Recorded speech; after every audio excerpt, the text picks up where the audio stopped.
שלום לכם ולכם, בסרטון הזה אני אסביר כיצד למיין מסגרת נתונים. אנחנו נדבר על מיון עולה ומיון יורד, נדבר על מיון לפי משתנה ראשי ולפי משתנה משני, ונתחיל כרגיל בקריאה של מסגרת הנתונים שלנו שמשמשת אותנו ביחידה הזאת, employees.csv.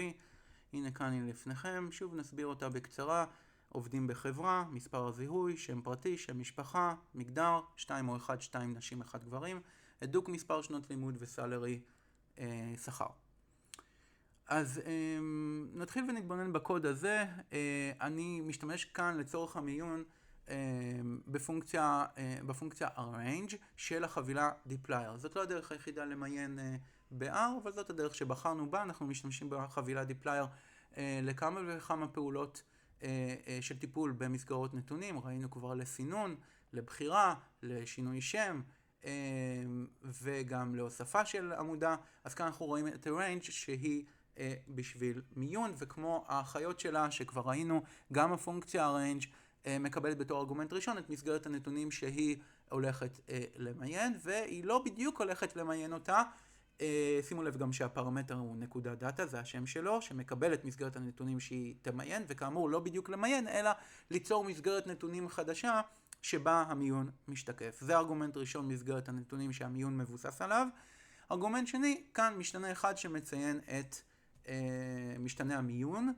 אז אני מציין כאן את salary, כרגיל בפונקציות של dplyr, בגלל שציינתי את מסגרת הנתונים שאני עובד עליה, אני לא צריך לכתוב כאן לפני salary employees $salary, מספיק לציין רק את השם, וגם כמובן לא במרכאות, זה שם משתנה.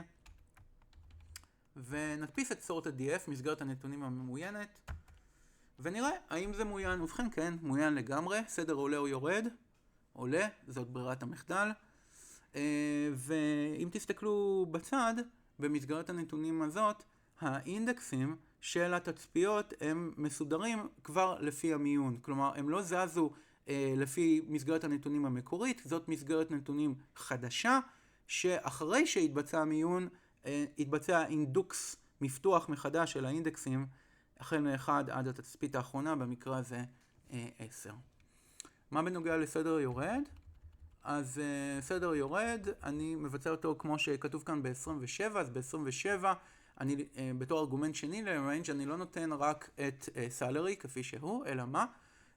קודם כל מעביר אותו לפונקציה בשם desk. מה הפונקציה הזאת desk עושה? היא תגרום למיון של הסלרי הזה בסדר יורד, descending. נריץ ונראה מה קרה. אז כן, אני רואה שהמסגרת הנתונים החדשה, sorted df, הממוינת, הפעם התצפיות ממוינות לפי סדר יורד של המשתנה salary. עד כאן, כל זה לפי משתנה יחיד, לפי משתנה מיון יחיד. מה קורה כשיש לי מיון ראשי ומיון משני? למה הכוונה במיון ראשי ומיון משני? בואו תסתכלו, אני קודם כל אריץ את הקוד הזה ואחר כך אסביר אותו. אז כאן יש לנו מיון שהוא מיון ראשי ומיון משני. אז המיון הראשי כאן הוא לפי המשתנה הדוק. אם אני אסתכל עכשיו ומקד את העיניים רק על הדוק, אז אני אראה שבאמת יש כאן מיון בסדר עולה לפי הדוק. לא נתתי אותו לדסק. את ההדוק הזה, אז 10, 12, 12, 12, 13, 13, 13, 15, 15, 20.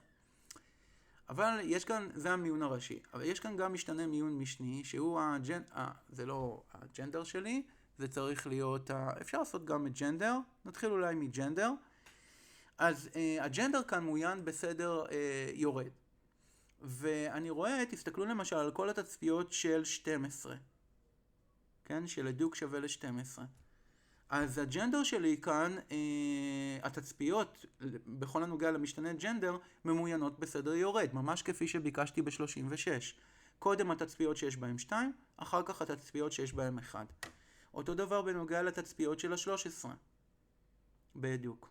הן מקובצות ביחד, כי ככה ביקשתי, למיין לפי מיון ראשי, משתנה מיון ראשי אדיוק, אבל בתוכם יש מיון משני של התצפיות הספציפיות האלה, בסדר יורד לפי ג'נדר, הפעם 2, 1, 1.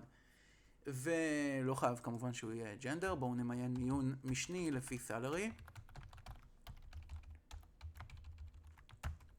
אז שוב פעם, הדיוק הוא הראשי, 10, 12, 12, 12, והפעם אני מסתכל ב-12, בתצפיות שבהם בדיוק יש 12, אז הפעם כבר לא מיינתי לפי ג'נדר, זה כבר הפך להיות המיון המקורי כביכול, או הארגון המקורי, אבל לעומת זאת, יש משתנה מיון משני בכל זאת, שהוא סלרי, ואני רואה שבתצפיות שעבורם עדוק שווה ל-12, קודם כל 14,119, אחר כך 11,912, ולבסוף 5,274, ואותו מיון משני מתבטא גם בקבוצות האחרות של התצפיות שבהם עדוק הוא שווה, למשל כאן ב-13, גם כן בסלרי המיון הוא בסדר יורד.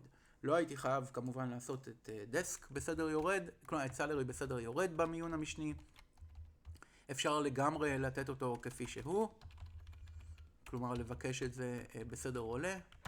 אז כאן ב-12 אני רואה בסלרי, כלומר בתצפיות שעבורם עדוק שווה ל-12, אני רואה בסלרי מיון בסדר עולה הפעם, ולא יורד כמו שהיה מקודם.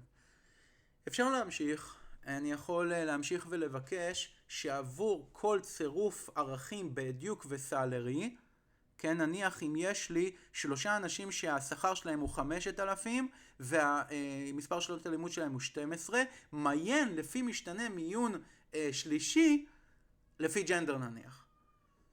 זה כבר הופך להיות טיפה יותר מורכב, את העיקרון אתם מבינים ממה שראינו, ועל פי רוב יהיה לנו מיון לפי 1 או 2, וכאמור אם תרצו לעשות לפי 3, העיקרון זהה. אז עד כאן בנוגע למיון של מסגרות נתונים.